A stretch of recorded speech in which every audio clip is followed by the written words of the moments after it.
What's up, guys? I'm back. I want to answer some questions before they get thrown at me, and maybe you can learn something. This is called "What is wrong with my dough?" The number one thing I hear is, my dough didn't rise at all. What happened? Well, number one culprit for that usually is that you missed the yeast. So, a simple fix to that is before you make your next dough, get your mise en place, or things in place, ready to go. You do correct amounts of each ingredient for your dough. Have them all ready. Don't miss a single thing, and that should solve that problem the next time. Another common one is dead yeast, and this applies to sourdough starter, fruit yeast, anything. There could be times where maybe you tried to use your sourdough starter before it was ready. Maybe you got Caputo dry yeast and it passed its shelf life if on the way it shipped from Italy to America. There's a lot that can happen. A good way around that is to test your yeast. A good way to test it, I do it once every few months usually. I'll just get like a good pinch of yeast or a teaspoon of yeast, and I'll add a teaspoon of sugar in about 2 or 3 cups of about 90-degree water, some 90 degrees Fahrenheit water, or lukewarm, borderline hot water, but not too hot. And then I just give it a stir, and I wait anywhere from 15 to 30 minutes, and I see if there's like a foam head or a lot of bubbles. Those are a good indication that your dough is alive. If you see nothing happen in that time, your dough or your yeast is dead. A lot of recipes say to do that step first. I'm against that because then you're making your yeast like more active, and it's really like adding more yeast to your recipe. But I am an advocate of testing your yeast periodically. You might have also added too much salt. There is an amount of salt that you can add, like for instance 10% salt, where you'll probably not see a rise, and if there was ever inevitably going to be a rise, it might be in a week of room temperature, because salt dramatically slows down fermentation and can kill yeast. So 10% of your flour's weight in salt is too much. I would never say that. I would never even go to 5%. Right about 3% is my max, unless I'm doing an AVPN dough, where it can go almost to 4% if you really push the limits of what's allowed in traditional Neapolitan pizza. For bread, it's usually anywhere from 1.5 to 2.5%. With pizza, it's really from 2 to 3% salt is your go-to. If it's barely risen, you might have just not put enough yeast in your recipe. You might have used the wrong yeast type. For instance, let's say a recipe called for 3 grams of instant yeast, and you used 3 grams of fresh yeast. Fresh yeast is only 1/3 as strong as instant yeast. So to make fresh yeast as strong as instant yeast, you would have to use 3 times the amount you would use of instant yeast. So you would need 9 grams of fresh yeast to be as strong as 3 grams of instant yeast. So you are going to want to know your conversions. So basically, for 1 gram of instant yeast, to match that, you'll need 3 grams of fresh yeast. For 1 gram of active dry yeast, you'll need 2 grams of fresh yeast.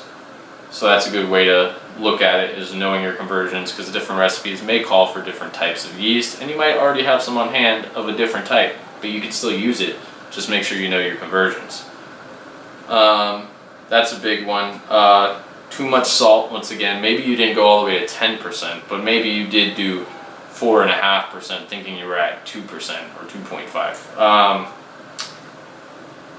Another huge one is low temperature. Maybe you're reading a recipe and it calls for 100-degree water, and it's calling for your dough to be sitting in the oven with the light on at 90 degrees, and you use cold water, and you use flour out of your freezer, and you put your dough straight in the fridge.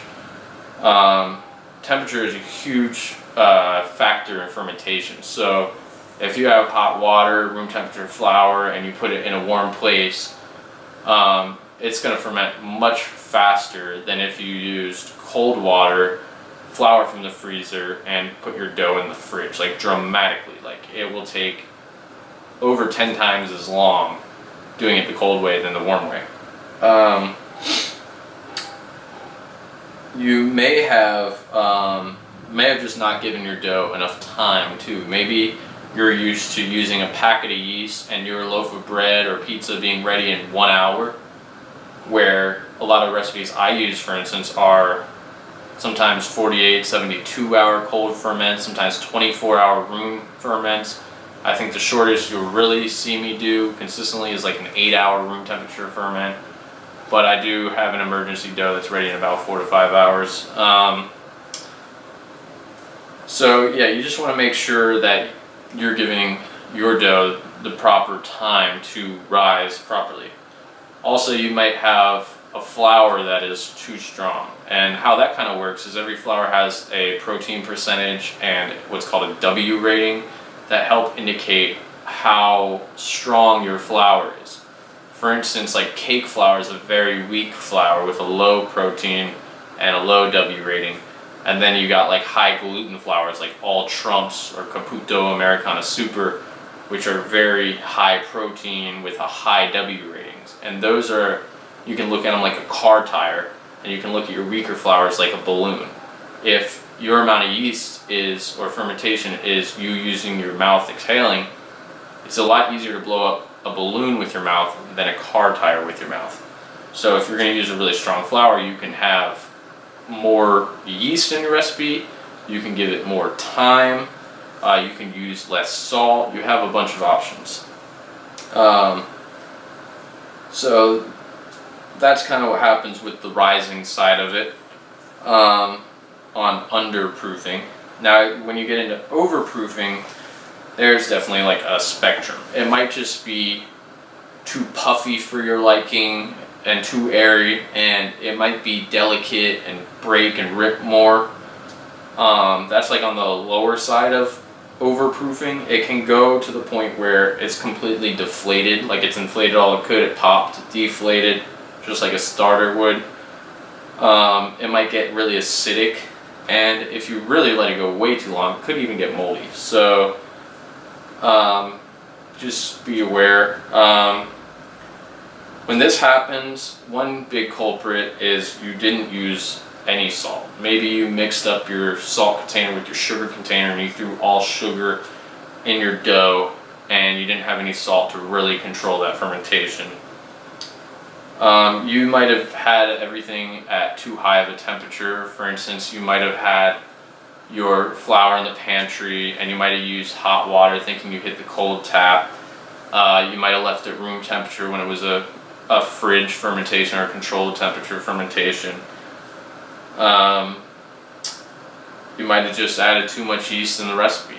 That could come from using the wrong type of yeast. For instance, like maybe it called for 3 grams of fresh yeast and you used 3 grams of instant yeast. That's equal to 9 grams of fresh yeast. So you added triple the yeast that you were aiming to.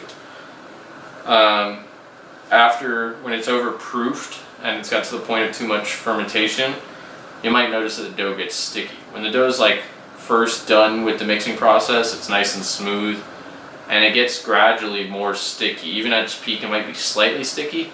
When it's overproofed, it is clearly sticky. So yeah, that's about covers it with the rising side or fermentation side issues you may have with your dough. But there are also a lot of technical feel issues with the dough. And that's usually felt right after mixing, or maybe when you're dividing and rounding or balling. Maybe it's realized once you're making the pizza. So there's a huge misconception a lot of times. I still see it in the pizzeria, sometimes with veterans and sometimes with people that are training. And that is when a dough is too stiff versus too elastic. Those are two totally different things that different factors play into for those results. So If your dough is too stiff, that means for your liking or what your goal is, you might have not added enough water to the dough. You might have got that wrong, read it wrong, your scale might have messed up, maybe your volume measurements were off or whatever, but you didn't add enough water. That's what too stiff is.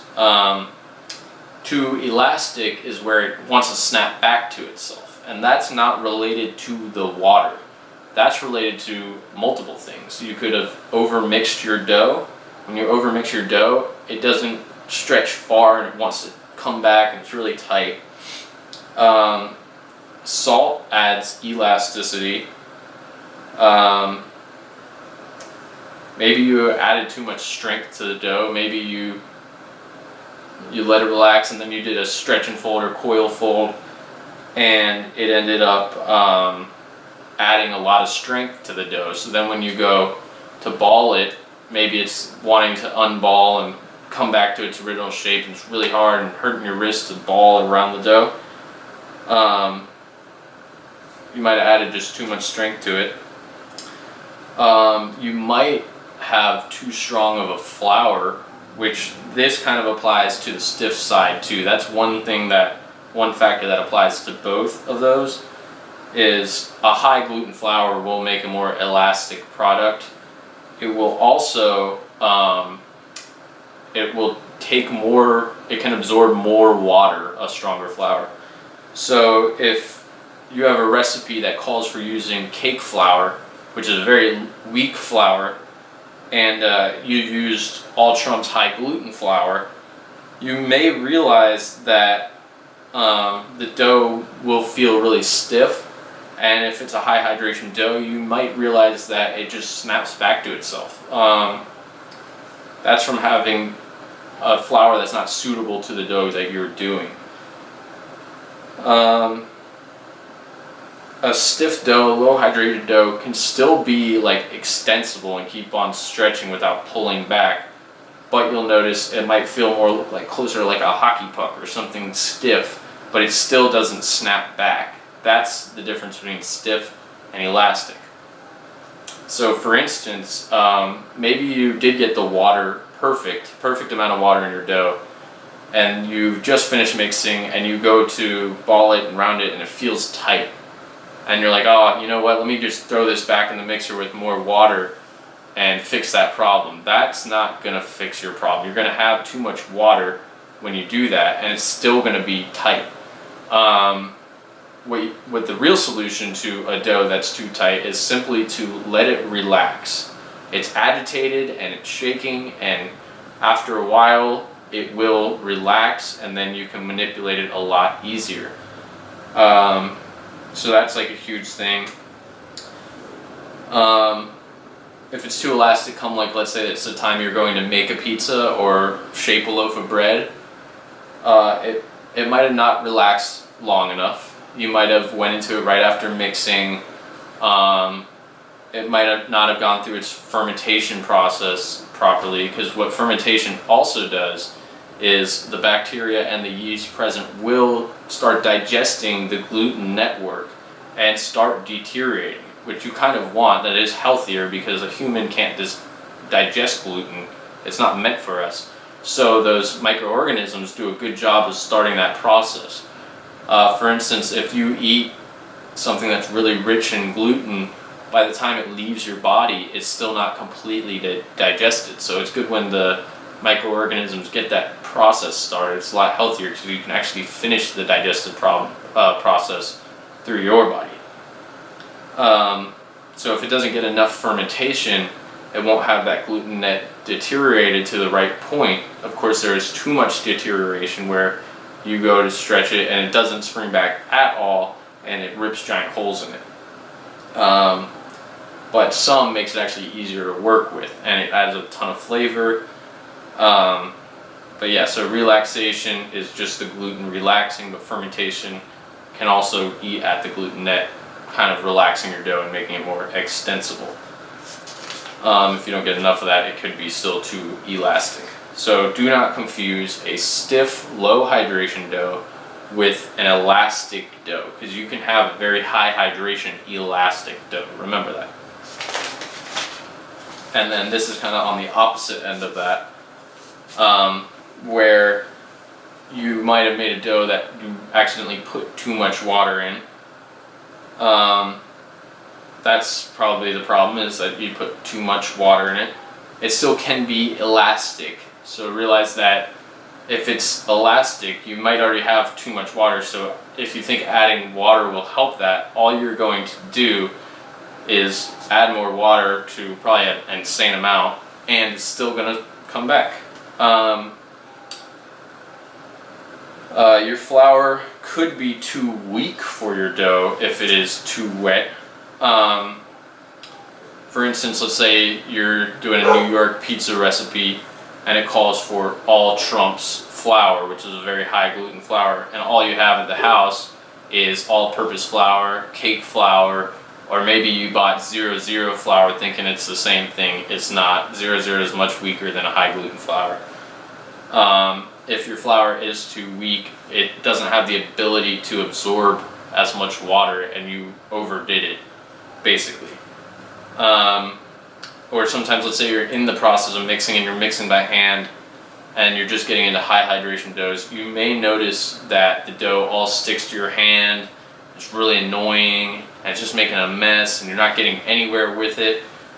The ultimate secret to that is to actually just cover it and walk away from it for about 5 minutes, see if it does any better, maybe 10 minutes, 15 minutes, 30 minutes. I wouldn't go over an hour.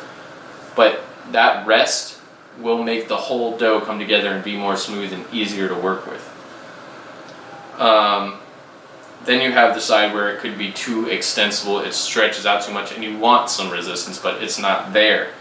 When it stretches out too much, that's not an issue of, oh, I need to add more flour to it because that's going to help make it more elastic. No, sometimes it might, if it's right out of the mixing bowl and you think it's too tight, maybe give it a quick 10-second mix, 20-second mix, maybe knead it just a couple times, and see if now it's to your liking. It could be because, once again, your flour was too weak and it couldn't really build a strong elastic gluten bond, and by absorbing that much